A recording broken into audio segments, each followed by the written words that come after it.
Acabou, senhoras e senhores, acabou! Videozinho um pouco mais curto pra gente falar das duas últimas partidas do dia de hoje. Boa noite, Beikovski, chegando tarde no finalzinho da live já, pô. Galera, eu tava até pensando em fazer um vídeo só pro jogo do Corinthians e um vídeo só pro jogo do Atlético Mineiro, só que basicamente eu estava com fome, eu estou em live desde 1 da tarde, eu não tinha jantado ainda, então eu precisei parar pra fazer alguma coisa, tá? Então tô juntando aqui, estamos juntando aqui os conteúdos todos juntos, beleza? Mas enfim, como tá dizendo ali no telão, né? Venceu quem tem estádio. E eu não estou dizendo isso de forma pejorativa para zoar o torcedor cruzeirense, tá? Porque todos nós sabemos, o Cruzeiro não é dono do Mineirão, né? E se bem que o Atlético Mineiro também não é dono ainda, tá tendo que pagar a dívida. Mas se for parar pra pensar nesse lado, o Corinthians não é dono da Neoquímica. Deixa eu ficar calado, calma. Pera aí. Mas a gente teve uma aula de futebol do Atlético Mineiro no primeiro tempo, tá? 3-0 saiu pouco. Se tivesse acabado 4, se tivesse acabado 5 no primeiro tempo, não seria nem um pouco injusto. O Atlético engoliu o Cruzeiro desde o início. Cara, é impressionante o quão boa tá essa dinâmica entre Scarpa e Guilherme Arana, tá? É assustador o quão bem feita tá essa dinâmica entre esses dois jogadores.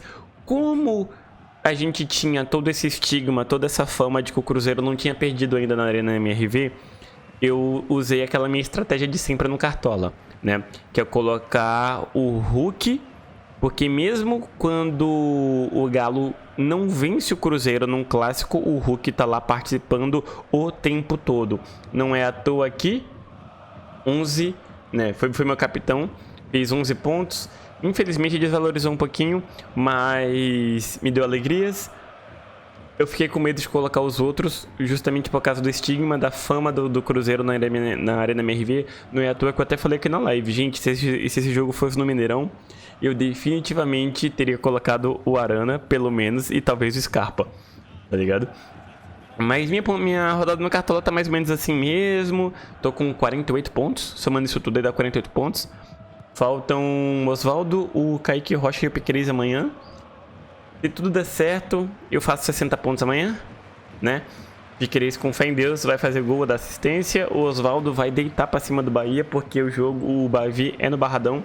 E no Barradão, o Bahia sente muita dificuldade de jogar com a pressão que o time do Vitória, o que a torcida do Vitória faz, tá? E lembrando também, tá, gente? A tabela do Brasileirão com o fim da partida entre Atlético e Cruzeiro está exatamente desse jeito. Bragantino líder temporada com um jogo a mais, 7 pontos. Flamengo com 6, Grêmio com 6, Inter com 6, Atlético Mineiro com 5, Juventude com 4 pontos. Esse é o top 6 até o momento, tá?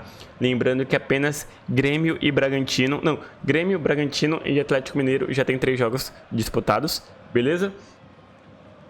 Mas aí, só para continuar, no segundo tempo a gente teve um Atlético um pouquinho mais refreado, pisou o pé no freio para controlar um pouquinho mais a situação, até porque a sequência de jogos agora é um pouquinho desgastante, né? Tem jogo pela Libertadores, depois viaja para Cuiabá, depois joga contra o Fluminense, então é uma sequência complicada. Imagino até que vai poupar, né? Ainda tem um jogo contra o Sport na Copa do Brasil no meio disso, que eu já ia esquecendo. Depois jogo contra o Cuiabá. Então eu imagino que semana que vem o Atlético deve fazer um time meio misto contra o Cuiabá fora de casa, justamente pensando no Sport Recife e no Fluminense, que são jogos mais importantes, né? A gente sabe que a Copa do Brasil dá uma grana muito forte para os clubes. Então não acho que o Milito vai arriscar a jogar com força total contra o Cuiabá, não. Ainda mais fora de casa, com gramado que a gente sabe que não é lá essas coisas, né? Se bem que o gramado da Arena MRV hoje não foi...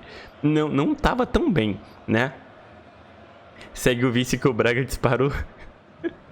Amanhã, reforçando para vocês também, tá? Eu vou cobrir... Calma, deixa eu abrir o Twitter. Eu sempre esqueço os jogos que eu vou cobrir, pô. Amanhã a gente acompanhará Palmeiras e Flamengo e depois Atlético de Goiás contra o São Paulo, beleza? Mas antes de encerrar o vídeo, a gente tem que falar da coisa ruim, né? Que se chama Corinthians. A desgraça da minha vida. O sofrimento da minha vida, que eu infelizmente escolhi torcer sem querer, né? Que escolheram pra mim. O jogo do Corinthians foi bom pra quem não torce pro Corinthians, exatamente.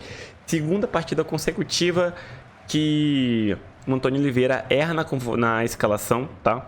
Pra mim, errou. Mano, é absurdo, é bizarro o quanto que, velho, ele montou um time específico pro jogo contra o Nacional na Sul-Americana. A gente ganhou por 4-0, a gente dominou o jogo, foi tudo com toda a tranquilidade do mundo. O time jogando como mágica, E aí ele decidiu mudar o time. Aí ele decidiu mudar o time contra o Atlético, deu errado. Aí ele decidiu mudar o time contra o Juventude, deu mais errado ainda. Aí ele decidiu mudar o time de novo contra o Bragantino e deu errado de novo.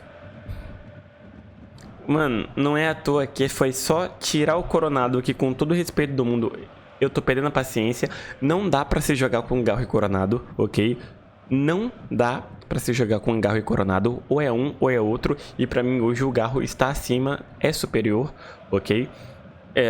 O Romero tem que estar em campo. Pra mim não importa se for Pedro Raul e o Roberto, porque os dois são ruins. Mas com relação à ponta esquerda, talvez o Pedro Henrique, que tem um pouquinho mais de experiência, possa ser melhor do que o Wesley, né? Porque o Wesley tem o fator diferente de buscar jogada individual, de fazer o drible e tudo mais. Mas eu gostei da partida do Pedro Henrique hoje, tá? Eu só queria que o Antônio Oliveira só pensasse assim, ó. Vamos pegar o que a gente fez contra o Nacional e repetir. Vamos só fazer isso. Vamos pegar o que a gente fez contra o Nacional na Sul-Americana e repetir. O sistema tático funcionou para um caramba. Tava lindo. E depois disso foi só o time todo disfuncional. Todo desregulado. Tá ligado? Contra o Atlético Mineiro, passou 45 minutos sem fazer um gol, com um jogador a mais. Contra o Juventude, Cássio. Eu não preciso deixar mais claro do que isso, né? Cássio. Bosta. Cássio. E hoje ele errou taticamente de novo. Ele errou e feio taticamente, tá? Infelizmente, mas fazer o que? Amanhã a gente entra na zona do rebaixamento. Torcer pra ver se o Antônio Oliveira toma vergonha na cara e acorda pra vida, porque tá fazendo bosta de mais uma atrás da outra. Beleza, gente? Mas é isso, galera. Tô encerrando esse vídeo por aqui. Obrigado pela sua companhia. Até amanhã, que tem mais Brasileirão. E eu fui. Tchau, tchau.